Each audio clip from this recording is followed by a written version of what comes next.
guys, my name is Karan and welcome to our channel Karan Classes. As you know, फिर जैसा कि आप सबको पता है, हमारा क्लास 9th मैथ का चैप्टर 7 का इंट्रोडक्शन खत्म हो गया है। अब बारी है एक्सरसाइज सॉल्यूशंस की। जी हाँ, एनसीईआरटी एक्सरसाइज सॉल्यूशंस की बारी है। तो जैसा कि मैंने आपसे कहा था, जल्द ही वीडियो आने वाला है, तो ये लीजिए, आपका वीडियो आ चुका है। तो सर, इस वीडियो लेक्चर में खास करके एक्सरसाइज 7.1 के क्वेश्चन नंबर 1, 2, 3 पे डिस्कशन किया जाएगा, आपको बताया जाएगा। समझ गए क्या बताया जाएगा? ओके सर, समझ चुके हैं। तो बिना किसी देरी के स्टार्ट कर लेते हैं exercise 7.1 with question number first. आपको सवाल दिख रहा होगा, दिख रहा है? हाँ सर, दिख रहा है। सवाल में लिखा हुआ है in a quadrilateral A B C D. एक क्वाड्रिलेटरल है ए बी सी डी, आपको दिख रहा है? हाँ। लेकिन मुझे एक चीज़ यहाँ गलत लगा कि हो सकता है मिस प्रिंट हो बुक का, कि ए बी सी डी लिखा हुआ है, ए बी सी डी। ये क्या बात हो भाई? पहले यहाँ जा, फिर यहाँ जा, फिर यहाँ, ये तो बन ही रहा है। ऐसे देता ए डी बी सी या तो ए सी बी डी, ऐसे देता। ये क्या दे दिया ए बी सी डी? मतलब कि पहले ए जाओ, ए से बी जाओ, फिर सी जाओ, फिर डी जाओ। ये तो ऐसा फिगर बन ही रहा है। फिर हो सकता है मिस प्रिंट हो गया हो, होता है, कभी कभी हो जाता है। तो ठीक है सर, आप यही समझिए कि एक क्वाड्रिलेटरल है ए सी बी डी। ओके, हाँ सर, ठीक है। आगे बोल रहा है ए सी जो है वो ए डी के बराबर है। आपको जो ए सी जो है ये साइड, वो ए डी के बराबर है। Okay okay. And A B is a bisector of angle A. और आपको जो ये लाइन दिख रहा है ना, ए बी, ये लाइन ए बी, ये बाइसेक्टर है एंगल ए का। मतलब एंगल ए मान लेते हैं पूरा है, तो वो उसको दो इक्वल पार्ट में, ये पार्ट में और ये पार्ट में डिवाइड कर दे रहा है। मतलब ये पार्ट बराबर होगा ये पार्ट के। बातें समझ में आ रही है? मतलब अगर एक सेकंड में इसको रब कर दूं, मतलब अगर ये x माने तो ये भी कितना हो जाएगा x। बात समझ में आ रही है? हाँ सर, बातें समझ में आ रही है। अगर ये 40 डिग्री होगा तो ये भी कितना, 40 डिग्री मान लेते हैं। ठीक है। आगे है, आगे बोल रहा है सो डैट, आपको दिखाना है। सर क्या दिखाना है? तो बोल रहा है ट्राइंगल एबीसी को कॉन्ग्रुएंट कर दो। ये सिंबल किसका है सर? ये कॉन्ग्रुएंसी का सिंबल है। आपको पता होना चाहिए, क्योंकि मैंने इंट्रोडक्शन पार्ट में सारा चीज़ विस्तार पूर्वक बताया है, कौन कौन से क्राइटेरिया यूज हो रहे हैं, मिड पॉइंट क्या है वगैरह, ये अल्टीट्यूड क्या है, और ट्राइंगल्स के क्या क्या प्रॉपर्टीज़ हैं, बहुत सारे कुछ। मैं अभी पूरा बात नहीं बता सकता। आप जाके इंट्रोडक्शन पार्ट में जाएँ, उसको ध्यान से देखें, आपको पूरी बातें समझ में आएंगी, फिर जाके आप इस पर माइग्रेट करिए। ओके, हाँ सर, ठीक है। तो आपको अभी तक ये समझ में आया कि ए सी बी डी एक क्वाड्रिलेटरल है, जिसमें ये साइड बराबर ये साइड दिया हुआ है, और बी ए बी एक ऐसा लाइन सेगमेंट है जो कि सर एंगल ए को डिवाइड कर रहा है टू इक्वल पार्ट्स में। मतलब इतना बराबर इतना होगा। ठीक है, हाँ। और आपको बोल रहा है कि ए सी बी को, मतलब ये जो आपको ट्राइंगल है ए सी बी, इतना ट्राइंगल देखो, इसको कॉन्ग्रुएंट कर रहा है नीचे वाले आपको ट्राइंगल के ए बी डी के। ओके, हाँ सर, ठीक। आप कैसे करेंगे वो बारी बारी से देखो। पहले यहाँ तक कर लेंगे, फिर आगे लिखा हुआ what can you say about B C and B D, इसके बारे में बाद में करते हैं डिस्कशन। ठीक है, पहले यहाँ तक देखते हैं। ओके, हाँ सर, ठीक है। ठीक है, देखो, फर्स्ट ऑफ ऑल हमें ट्राइंगल कॉन्ग्रुएंट करना पड़ेगा, क्योंकि वही हमसे बोल रहा है शो करने के लिए। तो ठीक है, आपको पता है कि ट्राइंगल कैसे कॉन्ग्रुएंट करते हैं। जिस ट्राइंगल को कॉन्ग्रुएंट करना है, उस ट्राइंगल में उस ट्राइंगल के अंदर आना पड़ता है। तो सर अंदर कैसे आते हैं भला? तो ऐसे लिख के आते हैं कि इन आर ट्राइंगल, नाम क्या है ट्राइंगल का? A B C. Okay sir. And triangle, second triangle का नाम क्या है? A B D. आ गए उसके अंदर। ऐसा ही ट्राइंगल के अंदर आते हैं, नाम लिख लेते हैं कि इन ट्राइंगल ए बी सी। हम ट्राइंगल ए बी सी और ए बी डी के अंदर आ चुके हैं। अब जो जो पार्ट इक्वल है, इसके क्रॉसपॉन्डिंग पार्ट जो भी इक्वल हैं, उसको लिखेंगे, और हम उससे समझेंगे कि सर ये दोनों ट्राइंगल कौन से क्राइटेरिया से कॉन्ग्रुएंट हो सकता है। मैंने आपको 5 क्राइटेरिया इंट्रोडक्शन पार्ट में बताया है। कौन कौन sir? S S S, side side side, S A S, side angle side, A S, angle angle side, A S हो चुका, तो A S A, angle side angle, और आखिरी वाला आर एच एस। तो 5 क्राइटेरिया मैंने आपको बताया है विद फुल फॉर्म। अब आपको बताना है सर ये कैसे कॉन्ग्रुएंट होगा। तो पहले तो ट्राइंगल के अंदर आ जाओगे। हाँ सर, अंदर आ चुके हैं। आप सोचो कैसे होगा कॉन्ग्रुएंट। तो सर देखने से लग रहा है दोनों ट्राइंगल में ये साइड बराबर ये साइड है, मतलब कि एक इसका क्रॉसपॉन्डिंग साइड बराबर हो गया। मैंने आपको कहा था ए बी क्या है? बाइसेक्टर है एंगल ए का। मतलब ये जितना डिग्री होगा, ये भी एक्स डिग्री है, तो ये भी कितना एक्स डिग्री हो जाएगा। मतलब सर ये एंगल भी सेम है। फर्स्ट ट्राइंगल का ये एंगल और दूसरे ट्राइंगल का ये एंगल सेम है। और सर थर्ड बातें क्या हो सकती हैं? थर्ड बातें, ये जो आपको ए बी जो साइड है वो दोनों ट्राइंगल का पार्ट है। देखो दोनों ट्राइंगल में कॉमन है, मतलब कि इस ट्राइंगल का भी एक पार्ट है, एक साइड है, और इस ट्राइंगल का भी एक साइड है। मतलब ये जो साइड है ए बी हमारा, ये कॉमन साइड है दोनों ट्राइंगल में। तो बोल सकते हैं ये भी आपस में इक्वल हो जाएगा। तो देखो, तो साइड एंगल साइड, और इसमें भी साइड एंगल साइड से ये कॉन्ग्रुएंट हो जा रहा है। ठीक है, तो जो है वो लिखेंगे। मालूम चल चुका है कि किससे होने वाला है, उसी के हिसाब से यहाँ लिखेंगे। तो साइड एंगल साइड से होगा, तो फर्स्ट ऑफ ऑल साइड लिखेंगे। फर्स्ट ट्राइंगल का ए बी सी का ए सी जो है वो बराबर है ट्राइंगल ए बी डी के AD साइड के, बराबर है, हाँ जी बराबर है। ये क्यों बराबर है, मैंने आपको कहा था रीजन आपको लिखना पड़ेगा, तो ये बात गिवन है बच्चों, ओके हाँ सर ठीक है। फिर साइड हो गया, फिर एंगल लेंगे। सर एंगल कौन सा बराबर था, तो फर्स्ट ट्रायंगल का ये एंगल और सेकंड ट्रायंगल का ये एंगल आपस में बराबर है। क्यों बराबर है वो भी आपको पता है, क्योंकि ए बी क्या है, बाइसेक्टर है। तो ठीक है सर, फर्स्ट एंगल का नाम लिखने लेने वाले हैं, तो एंगल का नाम लिखेंगे CAB। देखो तो कहाँ है, मैं ठीक से लिख दूँ, तो एंगल CAB बराबर है, CAB मतलब ये वाला एंगल हो गया बच्चों, बराबर DAB, ठीक है। ये क्यों बराबर है, क्योंकि सर AB जो है बाइसेक्टर है एंगल ए का, तो लिखना पड़ेगा ना reason, AB is a bisector of angle A. आप इतना लिखो, चाहे इसके वजह आप गिवन भी लिख सकते हो, क्योंकि ये बात गिवन भी तो है, तो आप गिवन लिख लो। मैंने, मुझे तो बताना है भैया दोनों बात, इसलिए मैंने यहाँ लिखा। आपको अगर नहीं दोनों बात लिखना है तो बस ठीक है, आप यहाँ गिवन भी लिख सकते हो, कोई दिक्कत वाली बात नहीं है। साइड लिखें, एंगल लिखें, फिर साइड क्या है, तो ए बी साइड इस ट्रायंगल का भी है और ए बी साइड इस ट्रायंगल का भी है, मतलब कॉमन है। जो कॉमन होता है हम उसे लिखते हैं, तो ए बी बराबर, आप यहाँ पे ए बी बराबर ए बी ऐसे मत लिखना। अगर आप फर्स्ट ट्रायंगल का ए बी ले रहे हो तो इसका बी ए कर देना, उल्टा कर देना, मतलब कि नाम खाली उल्टा कर देना। फर्स्ट ट्रायंगल का बोलो ए बी, और जो सेकंड ट्रायंगल उसका बी ए नाम बोल देना।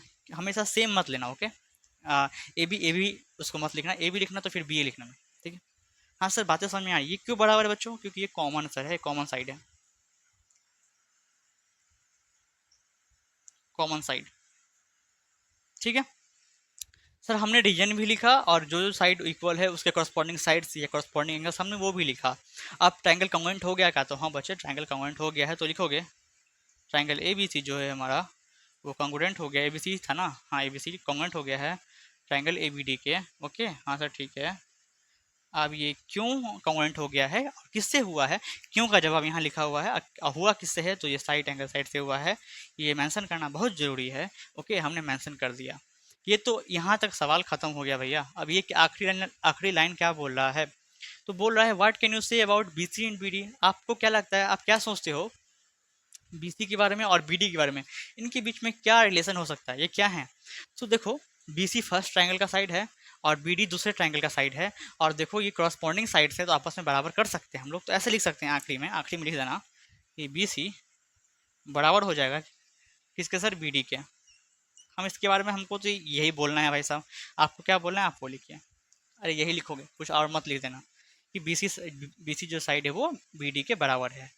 ये हुआ कैसे बराबर, तो आपको पता है कि जब दो ट्रायंगल कॉन्ग्रुएंट होते हैं तो उसके क्रॉसपॉन्डिंग साइड्स को हम बराबर ले सकते हैं, किससे, तो CPCT से।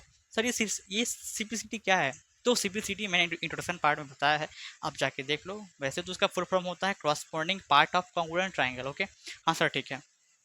तो आपको पता है CPCT से सारे क्रॉसपॉन्डिंग जो पार्ट्स होते हैं ट्रायंगल के वो क्या होते हैं, बराबर होते हैं। तो ठीक है भैया, ये सवाल यहीं खत्म होता है। आशा करते हैं क्वेश्चन नंबर फर्स्ट समझ में आ रहा है, इजी से था ही, ठीक है। तो ठीक है सर, क्वेश्चन नंबर सेकंड की तरफ मूव कर लेते हैं। आप लोग इसे लिखें, छापे टीपे कुछ भी करें, समझे भी, मेन इंपॉर्टेंट वो है, ठीक है। सर ये रहा क्वेश्चन नंबर 2, और इसे भी हम तुरंत सॉल्व कर लेंगे, ओके। पहले सवाल पढ़ लेते हैं, सवाल है क्या, उसके बाद हम सॉल्व करेंगे। हाँ सर वो भी है। तो लिखा हुआ है ABCD is a quadrilateral, ABCD is a quadrilateral, जो कि सही बात है, इस बार मिस प्रिंट नहीं है, सही है। इन विच, जिसमें AD जो साइड है वो BC साइड के बराबर है, AD जो साइड है वो BC साइड के बराबर है, मतलब ये दोनों साइड के आपस में बराबर हैं, मतलब लेंथ इनके क्या होंगे, बराबर होंगे। एंड एंगल DAB, ये वाला एंगल जो है हमारा DAB, ये एंगल दिखा दूँ मैं आपको, शो कर दूँ, ये जो एंगल है हमारा DAB वो बराबर है CBA के, किसके, CBA के, ये एंगल के बराबर। तो ये दोनों एंगल आपस में क्या है सर, बराबर हैं। और आपको प्रूफ क्या करना है, ये तीन बातें हैं जो आपको प्रूफ करना है, बारी बारी से करेंगे। पहला बोल रहा है, पहले देख लो, पहला बोल रहा है कि सर जो ट्राइंगल है हमारा ABD, कौन सा ट्राइंगल है ABD, मैं इसको मार्क कर दूँ ABD, ये जो आपको ट्राइंगल दिख रहा है, मैं जो जिस पे घुमा रहा हूँ, तो सर आप घुमा कहाँ रहे हो, अरे देखो ना बाबा, देखने पर ध्यान दो, घुमा कहाँ रहे हो, ABD देख लिया, हाँ वो कॉन्ग्रुएंट करना है किसके, BAC के, BAC इसके, दिख रहा है, हाँ सर दिख रहा है, मतलब ये BDA, ये जो ऊपर में है वो, और जो बगल में है ये, इस दोनों को आपस में कॉन्ग्रुएंट करना है, ओके हाँ सर ठीक है। तो देखते हैं कैसे करते हैं इसको, ओके हाँ सर ठीक है। तो फर्स्ट ऑफ ऑल हमारा सोल्यूशन स्टार्ट हो जाता है। फर्स्ट ऑफ ऑल कॉन्ग्रुएंट ही करना है, उसके बाद हमको कुछ साइड बराबर करने हैं और कुछ एंगल्स भी बराबर करने हैं, जो कि CPCT से कर लेंगे, कोई दिक्कत वाली बात नहीं है। पहले मेन फोकस करना है ट्रायंगल को कॉन्ग्रुएंट करने पे, क्योंकि जब तक कॉन्ग्रुएंट नहीं करेंगे तब तक CPCT हम यूज नहीं कर सकते, है ना, ऐसा ही तो मैंने बोला था, ओके सर ठीक है, याद आ गया हमें, ठीक। तो ट्रायंगल कॉन्ग्रुएंट करने के लिए ट्रायंगल के अंदर आना पड़ेगा। हाँ सर, इसके लिखना पड़ेगा कि इन अ ट्रायंगल, क्या नाम है, ABD एंड ट्रायंगल BAC। ठीक है सर, ट्रायंगल के अंदर तो आ चुके हैं। अब आपको देखना है कि ये दोनों ट्रायंगल कौन से क्राइटेरिया से आपको ये क्या बोलते हैं कॉन्ग्रुएंट होगा। 5 क्राइटेरिया है, देख के बताऊँ। तो सर हमको ऐसा लग रहा है ये पहला ट्रायंगल का AD साइड दूसरे ट्रायंगल के BC साइड के बराबर है। तो क्या लिखते हैं? हाँ सर लिख दीजिए, जो जो बराबर है उसको तुरंत तुरंत लिखा कीजिए। तो ठीक है, फर्स्ट ट्रायंगल का जो AD साइड है वो बराबर है सेकंड ट्रायंगल के BC साइड का। दिख रहा है? हाँ भैया दिख रहा है। क्यों बराबर है? क्योंकि ये गिवन है भैया, ये बात गिवन है, सवाल ने खुद दे रखा है, तो ये बात गिवन है। अच्छा अच्छा। लेकिन सर आप लिखवाने से पहले तो समझाते थे कि कौन से क्राइटेरिया से कन्वर्ट होता है। हाँ वो भी बात है, ठीक है, पहले वही देख लो। तो आपने एक साइड तो इक्वल कर दिया भैया, आपने क्या क्या सवाल में दिया? एक एंगल भी तो इक्वल है। फर्स्ट ट्राइंगल का ये एंगल दूसरे ट्राइंगल के ये एंगल के बराबर है, मतलब एक साइड एंगल कर दिया, एक साइड इक्वल कर लिया हमने, और एक एंगल भी आपस में इक्वल कर लिया, दोनों ट्राइंगल के। हाँ, अब बारी आती है आप क्या करें। तो एक साइड हो गया, फिर बीच का एंगल हो गया, एक एक साइड और मिल जाए तो SAS से इसको हम कॉन्ग्रुएंट कर देंगे, साइड एंगल साइड से कर देने वाले हैं। तो देखो, तो ये जो साइड है हमारा BA, मतलब या मैं बोलूँ AB, ये जो साइड है ये दोनों ट्राइंगल का पार्ट है। देखो इसको ध्यान से देखो, ये ट्राइंगल का भी ये साइड पार्ट है और ये ट्राइंगल का भी ये साइड पार्ट है। मतलब कि जो पार्ट दोनों ट्राइंगल में होता है, या तो मैं ऐसा कहूँ कि ऐसा साइड जो कि दोनों ट्राइंगल में है उसको बोलते हैं कॉमन साइड, और कॉमन साइड हमेशा आपस में इक्वल होते हैं। तो AB बराबर BA ऐसा लिख सकते हो, ठीक है। हाँ, मतलब कि ये दोनों ट्राइंगल्स आपस में क्या हो जाएंगे सर, आपस में क्या हो जाएंगे, कॉन्ग्रुएंट हो जाएंगे। किससे? तो साइड एंगल साइड से हो जाएंगे, ठीक है। हाँ सर ठीक है। अब ये हो सकता है बहुत सारे बच्चे ऐसे होंगे जिसको मालूम नहीं चल रहा होगा कि सर कैसे कर रहे हैं, लेकिन जब भी आप सवाल को सॉल्व करेंगे, 5 10 15 20 सवाल सॉल्व कर लोगे तो खुद पे खुद, मैं ऐसा बोल रहा हूँ ना, खुद पे खुद आपका कॉन्सेप्ट क्लियर हो जाएगा। मत डरो, हो सकता है 30% समझ में आए, कोई कोई बात नहीं। फर्स्ट टाइम में होता है, बहुत बच्चे का होता है, मुझे पता। सेकेंड टाइम में 40%, फिर 60 50 80 90 ऐसे करके आगे बढ़ता रहेगा, ठीक है ना। तो वही बात है, धीरे धीरे आप क्वेश्चन की प्रैक्टिस करोगे तो आपका सवाल सॉल्व होना स्टार्ट हो जाएगा, और फिर आप लोग भी खुशियाँ बनाओगे, दीपावली बनाओगे। सर दीपावली ही क्यों बनाएंगे? चलिए उस पर डिस्कशन नहीं करते हैं, डिस्कशन करते हैं कैसे सॉल्व करें। तो वो तो हो चुका है, एक साइड हमने इक्वल कर भी लिया है। अब बात आती है, हमने कहा एंगल भी इक्वल है, फर्स्ट ट्रायंगल का एंगल ये और दूसरे ट्रायंगल का एंगल ये बराबर है। तो उसका नाम लिख दो भैया, भाई साहब नाम लिख दो। तो नाम लिख देते हैं, फर्स्ट ट्रायंगल का ABD, दिख रहा है आपको? हाँ सर दिख रहा है। सेकेंड ट्रायंगल का ABC बराबर है। अब ये क्यों बराबर है? क्योंकि ये गिवन बात है, ये बात भी गिवन है भैया। अच्छा अच्छा अच्छा, एक साइड हो गया, इसके इसके एक साइड क्रॉसपॉन्डिंग बराबर कर दिए, एक क्रॉसपॉन्डिंग एंगल भी बराबर हो गया। अब क्रॉसपॉन्डिंग साइड्स की बारी है। तो जैसा कि मैंने कहा AB साइड दोनों में कॉमन है, तो लिख सकते हो AB बराबर BA। कभी ऐसा मत लिखना कि AB बराबर AB लिख देना। सर क्या ऐसा लिखेंगे तो गलती हो जाएगा क्या? गलती हो नहीं जाएगा, पर वो होता है ना, एक फ्लो होता है, एक तरीका होता है कोई भी चीज़ को लिखने का, वो चीज़ गलत हो जाएगा आपका, है ना। हो सकता है एग्जामिनर गुस्से में आके मार्क भी काट ले, पर ऐसा नहीं है। अगर फर्स्ट ट्रायंगल का AB ले रहे हो तो दूसरे ट्रायंगल में इसका नाम बस उल्टा कर देना, रहेगा तो वही लाइन सेगमेंट रहेगा, तो यही लाइन सेगमेंट, बस उसका नाम उल्टा कर दोगे, जिससे क्या होगा, टीचर को समझ में आएगा, अच्छा हाँ ऐसा लिखा है बच्चा, बच्चे को समझ है, ठीक है, बच्चे को समझ है इस बात की। तो देख रहे हो मैंने तीनों जो भी है, अब दो क्रॉसपोर्डिंग साइड्स और बीच के एंगल बराबर कर लिया। और ऐसा कौन चीज़ में आता है सर? साइड एंगल साइड में आता है। तो ठीक है, तो ट्राइंगल हमारा पहला ABD कॉन्ग्रुएंट हो गया सर, किससे सर? तो BAC से कॉन्ग्रुएंट हो गया बच्चों। कैसे कॉन्ग्रुएंट कर दिया हमने? तो SAS से कर दिया। दो क्रॉसपोर्डिंग साइड्स किए और उसके बीच का एंगल किया हमने, बीच का। अगर साइड का एंगल है तो फिर ऐसा नहीं होता, फिर वो AAS से हो जाता, सॉरी वो तो होता ही नहीं, कुछ नहीं होता फिर तो। वो ऐसा कोई क्राइटेरिया ही नहीं है जो कि दो साइड और एक एंगल मतलब कि अगल बगल का आपको इक्वल कर, ठीक ना। SAS है या तो SSS से है, तो हमने क्या किया, SAS से कॉन्ग्रुएंट कर दिया। अब वो सब भूल जाओ, मैंने अभी जो भी कहा भूल जाओ उसे, बस ये दिमाग में रखो कि मैंने अभी तक जो बताया है वो समझो।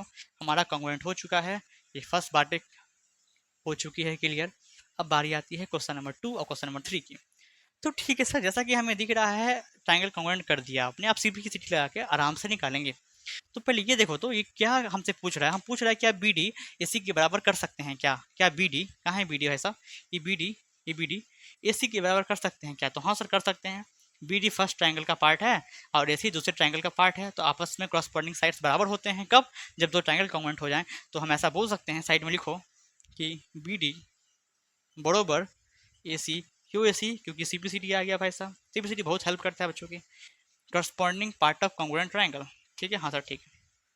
तो भाई साहब दूसरा भी हो गया, तीसरे की बात आती है, तो लिखा हुआ है एंगल ए बी डी बराबर एंगल बी ए सी। देखो तो ये एंगल कहाँ पे मौजूद है, तो ए बी डी कहाँ है, देखो तो सर ये वाला एंगल है ए बी डी, ये इतना ही सा जो एंगल है ये फुचकू सा, इसी इसी का नाम है ए बी डी।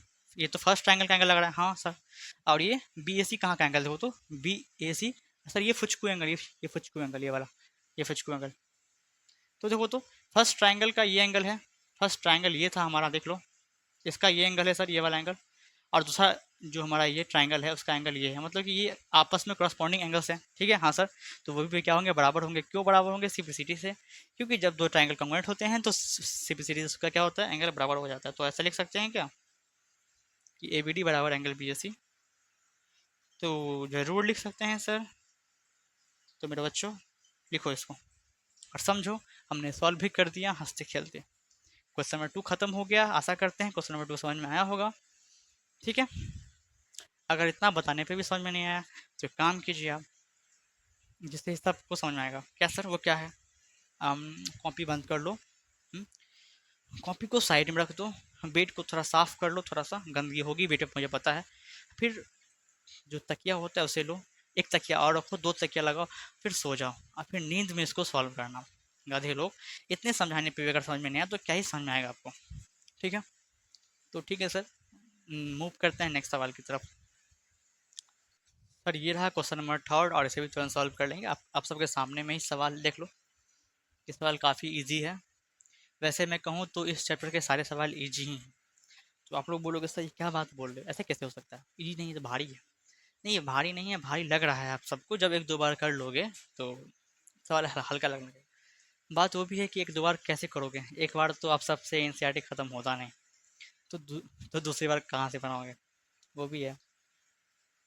ठीक है, जोक सवाल साइड में रखते हैं, फिलहाल सवाल पर ध्यान दे लेते हैं। सवाल लिखा हुआ है कि A D and B C are equal perpendicular to line segment A B. एक लाइन सेगमेंट ए बी है, आपको ए बी तो दिख रहा होगा, अब ये मत बोलना यार ये भी नहीं दिख रहा है, मेरी आंखों पे पट्टी बंधी हुई है ये भी नहीं दिख रहा है, अरे दिखना चाहिए, ए बी एक लाइन सेगमेंट दिख रहा है, हाँ सर दिख रहा है। अब ऐसा है ना कि ए बी पे दो लाइन सेगमेंट आके गिर गया, ए डी और बी सी, ये ए बी लाइन सेगमेंट पे दो परपेंडिकुलर लाइन आके गिरा है, अब वो भी आपस में बराबर है। मतलब ये ए बी लाइन सेगमेंट पे दो परपेंडिकुलर लाइन हमें दिख रहे हैं जो कि इक्वल भी हैं और साथ में परपेंडिकुलर लाइंस भी हैं। ठीक है, तो हाँ सर ठीक है, इतना तक समझ में आता है। हाँ, ये रहा गिवन का पार्ट। और आगे है कि so that C D bisect A B, ये जो लाइन सेगमेंट है सी डी बाइसेक्ट कर रहा है, मतलब आधा आधा कर रहा है ए बी को। ए बी को आधा करने का मतलब क्या हुआ, ए बी को, ये ए बी लाइन सेगमेंट को आधा करने का मतलब क्या हुआ कि आप बी ओ को बराबर कर रहे हो ए ओ से, सही ना हुआ। जब बी ओ ए ओ के बराबर हो जाएगा तो ऐसा बोल सकते हैं ना कि सी डी जो है ए बी को दो इक्वल पार्ट में डिवाइड कर रहा है, मतलब कि बाइसेक्ट का मतलब क्या होता है, इक्वल पार्ट में डिवाइड कर देना, वही ना। मतलब कि आप अगर ये निकाल लेते हो तो ये भी साबित हो जाएगा कि सी डी जो है बाइसेक्ट कर रहा है ए बी को। बातें समझ में आ रही है, हाँ सर समझ में आ रही है, तो ठीक है, अच्छी बात है। तो ठीक है, सवाल में अंदर चलते हैं, ठीक है। ठीक है सर, तो फर्स्ट ऑफ ऑल दो ट्राइंगल को कॉन्ग्रुएंट करना पड़ेगा, तभी जाके हम ऐसा कर सकते हैं, क्योंकि बी ओ इस ट्राइंगल का पार्ट है, मतलब ये जो ऊपर में ट्राइंगल उसका पार्ट है, और ए ओ नीचे में जो ट्राइंगल है उसका पार्ट है, दिख रहा है। तो मतलब ये दोनों ट्राइंगल को हमें क्या करना पड़ेगा आपस में, सर कॉन्ग्रुएंट करना पड़ेगा। अब बताओ कैसे कॉन्ग्रुएंट होगा, तो जैसा कि हमें दिख रहा है एक साइड बराबर है, मतलब कि बी सी बराबर ए डी है। फर्स्ट ट्राइंगल क्या लोगे, बी ओ सी लोगे। सेकेंड ट्राइंगल लोगे ए ओ बी, ए ओ डी लोगे। ठीक है, हाँ दो ट्राइंगल में आ गए। अब ये साइड बराबर है इसके, हाँ सर ठीक है। एक एंगल भी आपस में बराबर है, क्यों बराबर है, क्योंकि ये दोनों 90 है। ठीक है, वो भी हो गया। अब एक काम करते हैं, आप ये बताओ क्या ये एंगल बराबर ये एंगल होगा क्या। तो हाँ सर होगा, कैसे होगा, मैंने आपको बताया है इंट्रोडक्शन पार्ट में कि ऐसे एंगल्स जब जो लाइन सेगमेंट एक दूसरे को काटते हैं तो उनके अपोजिट जो वर्टेक्स होता है उनके अपोजिट साइड में दो एंगल्स आपस में बराबर होते हैं, जिनका नाम होता है वर्टिकली अपोजिट एंगल। तो आप देख लो ये दो लाइन थे सी डी और ए बी एक दूसरे को ओ पॉइंट पे कट कर रहा है, उसके अपोजिट साइड में दो एंगल बन रहे हैं, इन एंगल आपस में बराबर होगा। क्यों बराबर होगा सर, क्योंकि वर्टिकली अपोजिट एंगल है। तो ठीक है ना, हमने एक साइड को भी इक्वल कर लिया जो कि इक्वल था ही, एक एंगल भी इक्वल है, और ये साइड इक्वल, हमने ये एंगल आपस में इक्वल कर लिया। तो एंगल साइड से ये ट्राइंगल क्या हो गया, कॉन्ग्रुएंट हो गया। ठीक है, हमने दो क्रॉसपोंडिंग एंगल्स और एक अलग वाला साइड, एक अलग साइड, उसके बीच का साइड नहीं लिया है। अगर उसके बीच के साइड को इक्वल कर देते हैं तो ए एस ए से कॉन्ग्रुएंट होता है, लेकिन ऐसा नहीं है। उसके बीच का साइड, दो एंगल के बीच का साइड हमने नहीं लिया है, हमने बाकी का रिमेनिंग साइड्स में से एक साइड लिया है, तो ए एस से कॉन्ग्रुएंट होगा। बातें को समझो कि सर कैसे बता रहे हैं, अप्रोच समझो, अप्रोच समझ जाओगे सवाल खुद पे खुद बन जाएगा। तो ठीक है, मैंने अप्रोच बता दिया है। जिस स्टूडेंट थोड़ा सा भी अगर वो तेज होगा तो मैं जो लिखा रहा हूँ उससे पहले वो सॉल्व करके बैठ जाए, क्योंकि मैंने सारा चीज़ अभी बता दिया उसको, है ना। तो ठीक है, फर्स्ट ऑफ ऑल तो ट्राइंगल के अंदर आना है, तो inner triangle, first triangle B O C में आएंगे, आपको दिख ही रहा होगा बी ओ सी। हाँ सर हमें दिख रहा है बी ओ सी, ये ट्राइंगल है, दिख रहा हो, ये ऊपर का ट्राइंगल भाई साहब बी ओ सी है, क्या बी इतना है, उतना बताना पड़ेगा। And second triangle A O D ले लेते हैं, ठीक है, A O D. Okay sir, triangle के अंदर आ चुके हैं, हाँ आ चुके हैं। अब क्या है, अब लाइन सेगमेंट बराबर है, फर्स्ट का बी सी जो है बराबर है किसके सर, तो दूसरे के ई डी के। देख लो, तो ये बात गिवन है भाई साहब, ये जो परपेंडिकुलर लाइन थे बी सी और डी आपस में बराबर भी तो थे, तो ये बराबर ही था ना, हमने वही लिखा। अब फर्स्ट ट्राइंगल का एंगल बी और दूसरे ट्राइंगल का एंगल ए आपस में बराबर है। क्यों बराबर है, क्योंकि दोनों 90 डिग्री है। 90 डिग्री क्यों था भाई साहब, क्योंकि यहाँ पे परपेंडिकुलर लाइन एंगल बनाएगा 90 डिग्री का राइट एंगल। ठीक है, हाँ सर ठीक है, यहाँ तक समझ में आता है, बोलो हाँ ठीक है सर, ओके ओके ओके। अब आगे देख लेते हैं, आगे क्या बोल रहा है सर, एक साइड, एक क्रॉसपॉन्डिंग साइड बराबर कर लिया हमने, एक क्रॉसपॉन्डिंग एंगल भी बराबर कर लिया। अब ये दोनों एंगल्स का आपस में कर लेते हैं बराबर। क्यों बराबर हो, क्योंकि ये वर्टिकल अपोजिट एंगल है। तो फर्स्ट ट्राइंगल का एंगल क्या लेंगे, ए ओ सी ले लें, हाँ सर ले लीजिए। अरे ए ओ सी है ही नहीं, हमारा बी ओ सी है, फर्स्ट ट्राइंगल में बी ओ सी है, बराबर होगा ए ओ डी के। क्यों बराबर होगा, क्योंकि ये वर्टिकल अपोजिट एंगल है। देखो हमेशा एंगल तो बराबर कर लोगे, पर उसका रीजन बगल में लिखना ही पड़ेगा। अगर नहीं लिखो तो एग्जामिनर या आपके जो टीचर है वो नंबर काट लेंगे। Vertically opposite angle, opposite angle, ठीक है, हाँ सर, ये एल एस लिखा हुआ है, एल एस का मतलब होता है शॉर्ट फॉर्म में एंगल। ओके, अब ट्रायंगल को हमने कॉन्ग्रुएंट कर लिया है, तो ट्रायंगल जो हमारा बी ओ डी है, बार बार ए लिखा जाता है, हैबिट हो गया ना ये लिखने का। फर्स्ट ट्रायंगल है जो बी से स्टार्ट हो रहा है, कॉन्ग्रुएंट हो गया ट्रायंगल ए ओ डी के। अब किससे हुआ सबको पता है, पूरे जगत को पता है सर क्या किससे हुआ, तो एंगल साइड से हुआ। किससे हुआ, एंगल साइड से। बात ऐसा भी है, जो बच्चे डायरेक्ट आके यहाँ पे देख रहे हैं उनको कुछ खास समझ में आने वाला है नहीं, क्योंकि उन्होंने इंट्रोडक्शन देखा नहीं और अपने आप को तेज समझ के यहाँ पे आ चुके हैं। वो कृपया यहाँ से भागें और इंट्रोडक्शन देखें फिर यहाँ पे आए। अरे किसी का भी इंट्रोडक्शन देख लो भाई, मेरा ही देखना है, मेरा ही देख लो इंट्रोडक्शन पार्ट जो चैप्टर 7 का मैंने निकाला है, या तो किसी और टीचर का जिसको आपको अच्छा लगता है उसको देख लो, पर देख के यहाँ पे आना, नहीं तो नहीं बनने वाला है सवाल। क्या बनेगा, नहीं समझ में नहीं आएगा। हम समझाए चाहे कोई भी टीचर समझाए, जब तक आपको इंट्रोडक्शन नहीं पता होगा तब तक आप आगे कैसे बढ़ोगे। वो भी बात सही है सर, देख के आते हैं, जाओ। ठीक है, हमने ट्रायंगल को कॉन्ग्रुएंट कर लिया, लेकिन मेन बात कॉन्ग्रुएंट करना नहीं था, मेन बात था कि हमें बी ओ बराबर ए ओ करना था, जिससे ये साबित होता है कि सी डी जो है बाइसेक्ट करता है ए बी को। तो वो अभी तक हमने नहीं किया, तो आप करेंगे, कॉन्ग्रुएंट हो गया ना, आप करेंगे। अब देखो तो बी ओ फर्स्ट ट्रायंगल का पार्ट है, या तो फर्स्ट ट्रायंगल का साइड है, मैं ऐसा कहूँ, ए ओ दूसरे ट्रायंगल का साइड है, तो ये दोनों करस्पॉन्डिंग साइड्स हैं, आपस में बराबर होंगे। किससे सर, सीपीसीटी से। तो लिख सकते हैं क्या, बी ओ बराबर ए ओ। क्यों बराबर होगा भाई साहब, सीपीसीटी। तो ठीक है, जब ये साइड मैंने बराबर कर लिया तो मैं ऐसा बोल सकता हूँ कि सी डी जो है बाइसेक्ट कर रहा है, ये जो सी डी है बाइसेक्ट कर रहा है ए बी को दो इक्वल पार्ट में, तो इतना बराबर इतना हमने कर दिया। देखो यहाँ पे तो ऐसा लिखे हैं आखिरी में, हैंस बी ओ बराबर ई ओ है, इसीलिए हैंस सी डी बाइसेक्ट किसको, ए बी को। जिसको बाइसेक्ट करेगा ना वो दो इक्वल पार्ट में डिवाइड हो जाता है, बस दिमाग में इतना रखना। समझ में आ रहा है, हाँ सर समझ में आ रहा है। तो ये रहा क्वेश्चन नंबर 3 और वो भी सॉल्व हो चुका है। आशा करते हैं ये सारे सवाल आपको समझ में आ रहे होंगे, है ना। हाँ सर ठीक है, तो मिलते हैं नेक्स्ट वीडियो में, तब तक के लिए take care and bye bye.